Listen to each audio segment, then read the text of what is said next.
Welcome to another episode of the Capital Playbook. My name is Charles Williams. I am the owner and managing member of Pioneer Realty Capital, and we are so thankful to have you join our show. In fact, this show is actually becoming very popular. We got thousands of views. Many people are watching because they enjoy the content. And I can guarantee you one thing, you're going to enjoy the content today. Today we have with us Mr. David Legatt. Mr. Legatt, we will call this episode the Legatt Success Story because he's been able to accomplish things that many people wish they can accomplish, and actually you can accomplish if you follow the playbook. So we're going to talk about that today. But before we get started, we have a little bit of housekeeping stuff to do.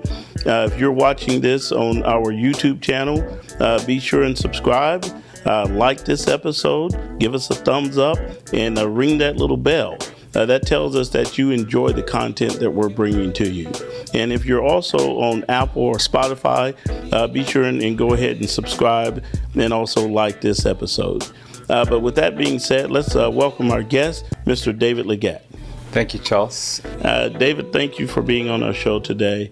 You and I have had an opportunity to talk, gotten to know you over, I guess, a year or so, maybe a couple years. Right. Yeah. And I've always been impressed with your story. To me, it's a true success story. Tell our audience a little bit about your professional career. You are from Kenya. Right. You came to the United States, went to university and studied, finance, right? Finance, yes.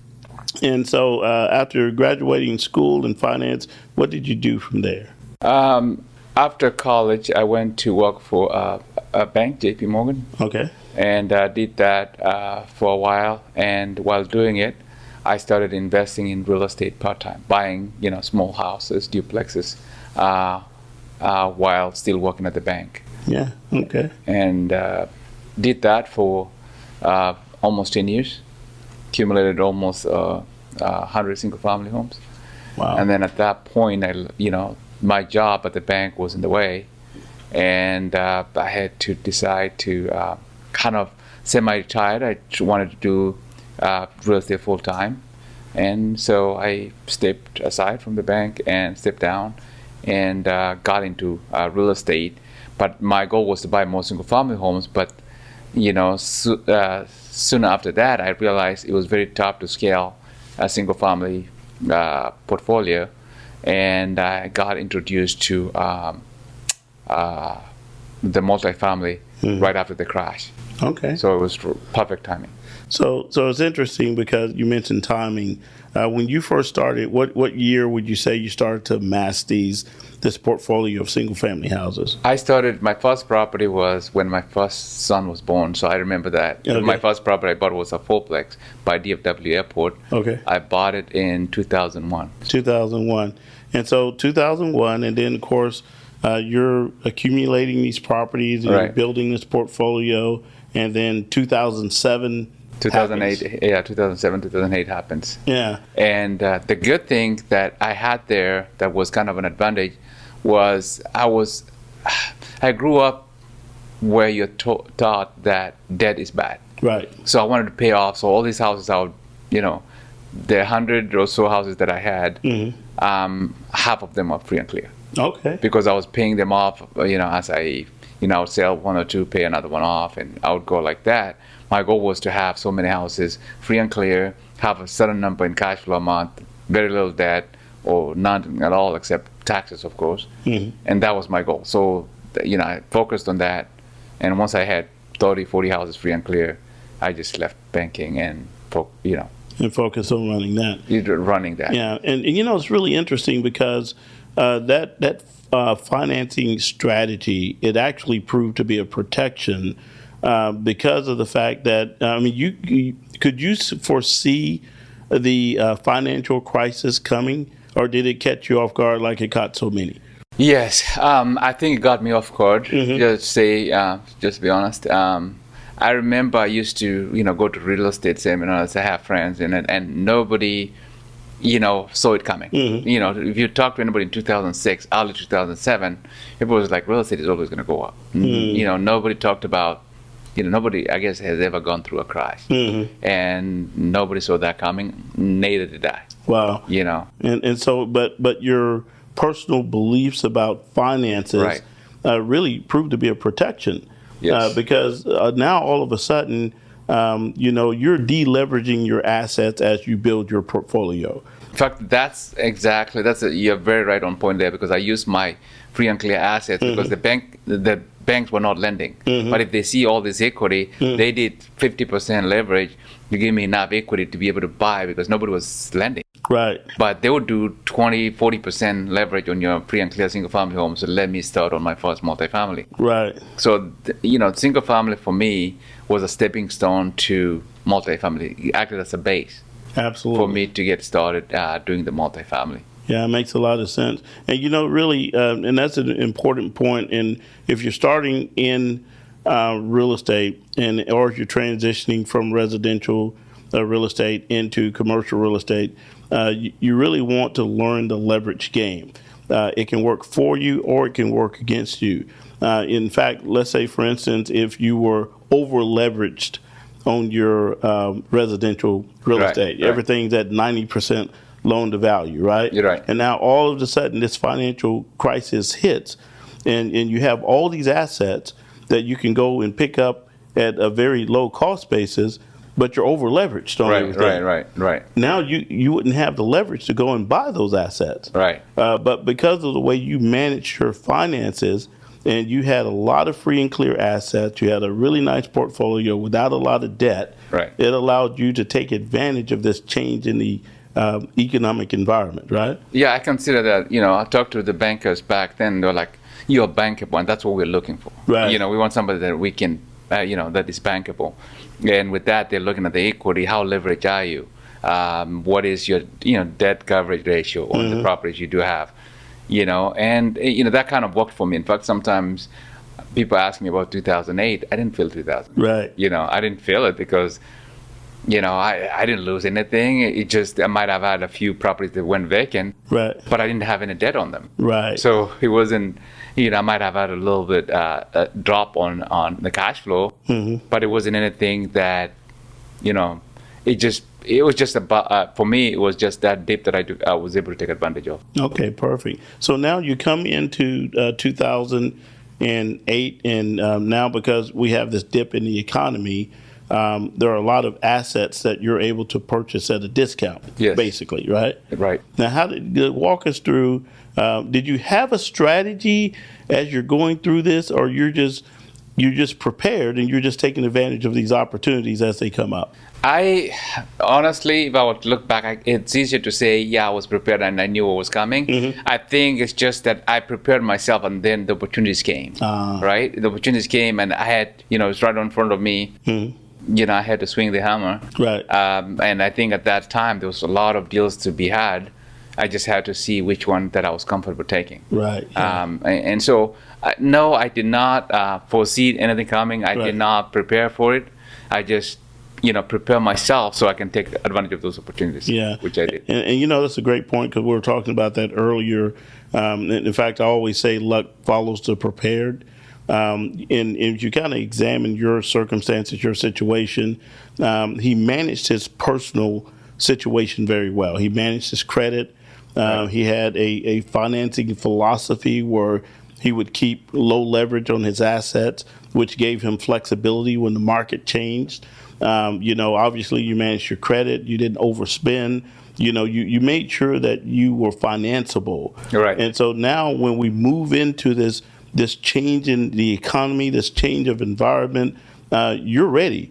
And a lot of your competition goes away because they were not. Right. Right. And so how did that benefit you from 2008, let's just go a decade, from 2008 to 2018, what happened with your portfolio? How did things change for you? So I started, I liked how you mentioned leverage there. So now with all the multifamily that were, single family that were free and clear, I think my first acquisition was 72 unit. It was 10% occupied. Wow. However, I was buying it at $6,500 a door. Right? This was in 2010. Wow. Right? It was bank owned. that's an opportunity. You know, you could scrap the whole thing and still the land itself will still be worth whatever You the amount is. Okay, now I want to make sure my audience understands that. Today, Right. okay, similar units are probably trading north of 120 to 150 exactly. $150,000 a door. Right. You bought it 12 years ago Yeah. at $6,000 a door. 6.5 to be exact. That's amazing. Luck follows the prepared. Right. Yeah. So tell me more. So, you know, I bought that deal and you know, not knowing any better, I exited a year later and for $1 million more than what I paid. And that was the biggest check I ever got in real estate. Wow. And that's actually set me up, you know, once I got that, I just wanted to do it again. And I did it again, and I did it again, and I did it again. Now, instead of $1 million check, it goes to $2 million, it got to $3 million, $4 million, $6 million deal, $8 million. And I think the best one was one deal that we did, the 142 unit that Mark sold it to me. Uh-huh. And out of 142 units, I think I walked away with $9 million in one property. Wow. So, you know, with the, you know, like you said, you know, was I prepared for these deals? I just took the opportunities that they came. Right. And I think also relationships, you know, building relationships with brokers, building relations with lenders and all that stuff, I think goes a long way. Yeah. You know, and if I were to tell somebody, hey, I knew this coming, I'll be lying. Yeah. You know, a lot of it was, you know, one relationship at a time. Right. You know, and that's how I was able to take care of. I was able to take advantage of those opportunities that they came. Yeah. And then from that, you know, after you met all that, I started buying portfolios. You know, 1,000 units, you know, 1,500 units, you know, 500 units at a time. You know, but it started with just that one deal. Right. And that one fourplex that I bought. Yeah. Wow. You know. Very good. And making sure you kept yourself in that prepared state. So now your total number of units that you own now, you mentioned around 4,000, but you've had ownership interest in is about over 4,000 today. Right. But it was as much as 5,000. Yeah, we've done about 5,000 in since 2011. Wow. And a little bit over 5,500. And we've sold quite a bit to take advantage, you know, take the chips off the table. But we're still buying. We just bought a 500 unit about 2 weeks ago. And so, you know, we are net buyers at the end of the day. Wow, very good. You know, we sell when we sell, but a lot of times we want to keep. Yeah. So now, as you're building your wealth through these transactions, back in, I guess you said it started around 2000. The first transaction, 2009, was it? Or On multifamily? Yeah. 2011. 2011. Okay. So now you're doing these transactions and you're accumulating what I call transactional wealth. Right. And one day we're going to have a podcast that talk about the different stages of building wealth and how you build wealth. But this is that transactional wealth. You buy it at one cost basis, you create value, you sell it, you take the profit, grow the profit into something else, and that thing continues to grow. Right. And that was your strategy roughly for 10 years. Now, when did you decide that now it's time to start building a portfolio to manage and control? You're going from the transactional side, but now you're gonna manage these and start getting that distribution from that portfolio. When did you decide to do that? Well, over time, so you get to a point where there's a lot of deals in the market, right? And then, you know, there's a lot of players coming in and all that, and all of a sudden there's not a lot of deals. You're not getting no $6,500 deals anymore, right? So now you have to decide, and then also you have to manage your taxes. Now, once you get to a certain level, Uncle Sam, you know, comes in, he's your partner in business, so how you have to come up with strategies, tax strategies, and how to do it. And one way to do it is, hey, if I hold them long term, if I refinance instead of selling, then maybe I can pay less taxes. Yeah, you limit that tax liability. Tax liability. Right. I started doing like 1031 exchanges so that, you know, roll from one property to another one tax free, and that's how I'm able to, you know, buy a bigger asset. But yeah, I started doing it this way. I started holding in 2015 about. Okay, about 2015, and you're building that portfolio and so forth. Now, I know you kind of rolled up a lot of capital yourself to get into some of these larger transactions. Right. Do you bring in outside investors or? I've started doing that, but what I do is I kind of I call it giving back, just the same way you're doing this, as a way of giving back. Right. Is like I help other syndicators cross the finish line with the experience. Fannie Mae requires the experience, requires liquidity, post-closing liquidity and all that stuff. So, some syndicators starting out, they want to go from a $10 million deal to $20 million to $40 million deal. They call me to be part of their KP or KP on their deal. And so I'm able to come in that way. But one of the value adds that I bring to the table is I'm vertically integrated. So we do property management on those deals and we do construction. So not only do we KP their deal, but you're also able to do all this service. It grows. So you've created an operations side of your business where you're managing that portfolio, and so as you bring value to others, you're able to kind of vertically integrate by bringing these other services to the deal. Right. Yes. Yeah. Yes. And I think that one we just want to see the deal go through the whole process of and getting the new syndicators that first win, take them through the whole process. And some of them we do 2 or 3 deals with them and they're ready to go do it on their own. Right.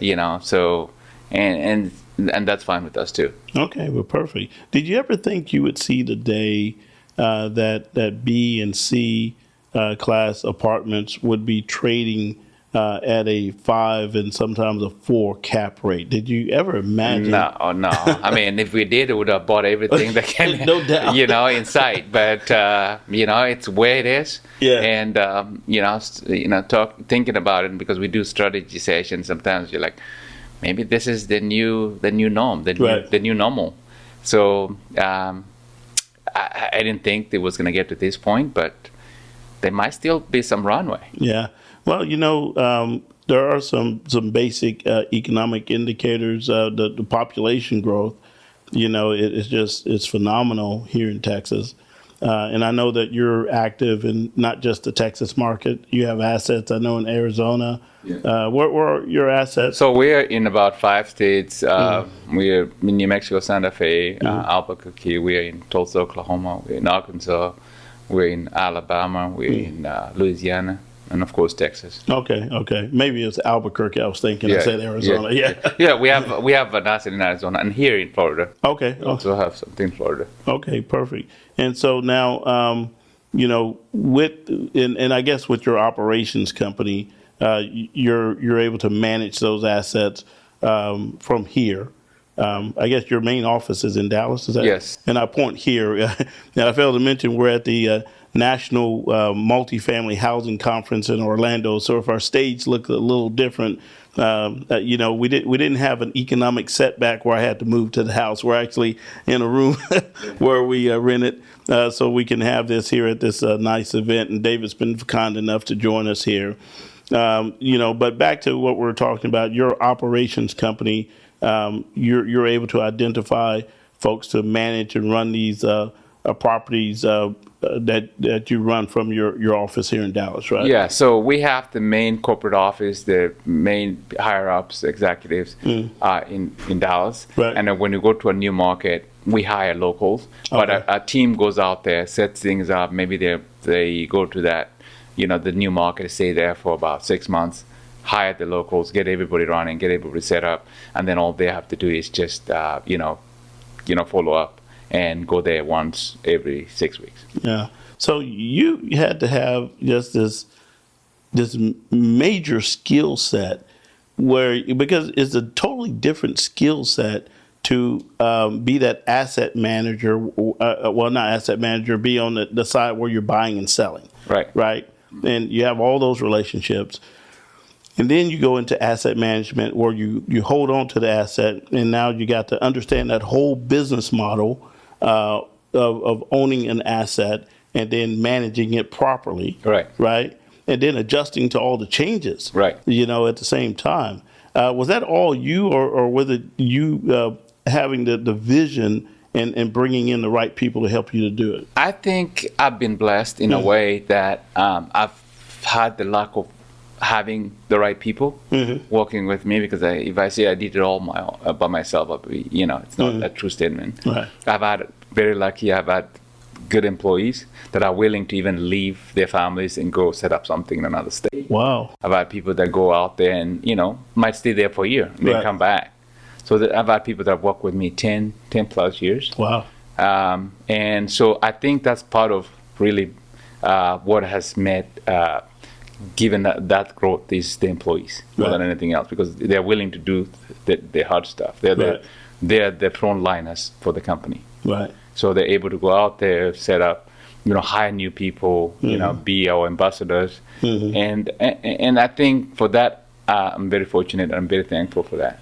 Okay. I think our team is our number one secret sauce. That's the secret sauce, having the right people. Having the right people. It's funny because I think every business owner would say that especially one that experiences that level of success. You can't do it, I know my relationship with you kind of helped me to adopt one of your business strategies, because you do some offshoring too, right? Right. Yeah, yes. And I know we were having, I guess, dinner or lunch or something one day. Yes. And you mentioned that to me. Yeah. I wish I had listened then. It's actually worked out really well. And you know what? I learned that from the big boys. My previous bank, when I left, is because they shipped all the jobs that we were doing offshore. Right. And I was like, if the big boys are doing it, the JP Morgans, the Bank of America, if they're doing it, the small guys can do the same thing too. Yeah. Granted, in a small scale, but it works really well. Yeah. And back about 2 months ago, I would say, maybe it's been almost 6 months now. Right. We did the same thing. We offshored all of our back office. So our loan administrators, our analysts, loan closers, they're all offshore. And I can tell you that it really has been time saver, because you get these people working. It's like you're working 24/7, right? When you're asleep, there's somebody working on your files. Right. When you get up, all your stuff is ready. Yep. In the morning. So I like that. Yeah. What do you see about the future of our industry? We're reaching this level where prices are. I mean, do you think they can maintain this level? I mean, the 5 caps, the 4. I mean, what do you see over the next 10 years? I think as long as the job growth continues, we just there's no telling how low it's gonna go. Yeah. And then as long as the rates stay down, job growth in DFW has been great. I don't think anybody thought it would be where it is. Right. Some people are saying we still have another 5-6 years, but we've been saying this for a while, so it might be the new normal. Wow. We just have to play the chips as it lies. Yeah. It's funny, I was looking at a potential acquisition. The rents that were proposed in this property is in Dallas, downtown Dallas, $4,000 a month, which blows my mind. Someone's paying $4,000 a month for rent. But when you go do the comps in the area, it's what there are people paying $4,000 a month for rent. It's just mind-boggling. Yes, I can remember my first house, 5-bedroom, 3,500 square foot home. My payment was $987 and 46 cents a month, and I didn't know how I was going to make that mortgage payment. Yeah, and $4,000 now. Now people are paying that for an apartment to rent. Yeah, that is amazing. Yeah, we're in a totally different market. So coming your path to where you are now, no doubt you've had a lot of things to go your way. Right. I would imagine you probably had some things that didn't go your way, right? Right. If you were to compile a simple list of 1 or 2 things, or maybe 3 things, of lessons learned that you would share with someone that's just starting this journey for the first time, what would you say would be those major lessons learned that would help someone who's starting this journey right now? If I were to go back 20 years, one of the things, if you at the beginning, remember I told you I did single-family homes for 10 years. Right. I would probably compress that. You want to go big, fast. Okay. As soon as you can get. You're starting out. It's okay. You can start with the single-family homes, but don't stay there for 10 years like I did. So, grow big, fast. Okay. Okay, that's one. And number two, build relationships. You know, and then another mistake that I did is you don't have to do it alone. I like what I've done. But I think having that people around you that can help you do it with you, it's going to be a lot less. It's going to save you a lot less sleepless nights, Right. than doing it alone. Yeah. That's what, if I were to pick two things: go fast, get relationships, find people, and also join mentorship programs. Yeah. Go into like a mastermind. Right. Be a mastermind, because you're always comparing notes. You're always, somebody's going to tell you something you didn't know. Right. That would help your business. Yeah. So I think that has helped me, in the last couple of years, to be able to be around other like-minded people. Right. Yeah, and that community of support really is very important, and that's really good advice. So, with regards to multifamily development, multifamily ownership, you're heavily, that's really your thing. Do you ever see yourself stepping outside of multifamily and going into some of the other asset classes? Well, I won't say no, because multifamily, I call it my base. Okay. Now from there, I can invest, maybe a small percentage. Like I can have a chat and say, maybe I'll do 10% in industrial or some other assets, self-storage or something like that. Or, so that it's not all, I can diversify. But I would say, if I were to advise somebody, it's like you build first in the asset you like. You could be industrial, that's fine, but eventually you want to diversify. And that's where we look at it. That's the way I see myself doing. Okay. So that's really your next step is creating that stability through diversification. Right, exactly. Yeah. So you really, it's almost like you're moving more towards an institutional type investment company. Do you see yourself doing that, where you're bringing in outside capital and you're managing that capital and you're growing that capital through your real estate acquisitions, or this just going to continue to be the David show? Basically? No, I think I think that's where we go, right? Like we start when we're managing our assets, we have to look at it from an institutional point of view. Exactly. Right. When we're doing the the financials and everything, we do it to get towards an institutional type scenario. Yeah. Because eventually that's where we headed. Yeah. The goal is eventually to have somebody else step aside and run it. Yeah, absolutely. Yeah. Well, that makes a lot of sense. Man, I'll tell you what, I guarantee our audience, they're going to really appreciate this show. And there's so many things that we can talk about. Right. We really haven't dug into your journey very deeply, but time doesn't permit this time. But we definitely want to have you back on our show if you're inclined to coming back. I'll be glad to come back. Thank you. Yeah, certainly. Thank you for being with us today. David Leggett. David Leggett, a successful entrepreneur, businessman, real estate developer. Be sure and like this episode, share this episode. This is how we show people how to win on the Capital Playbook. Thank you again, David. We really appreciate you. Thank you, Charles. All right.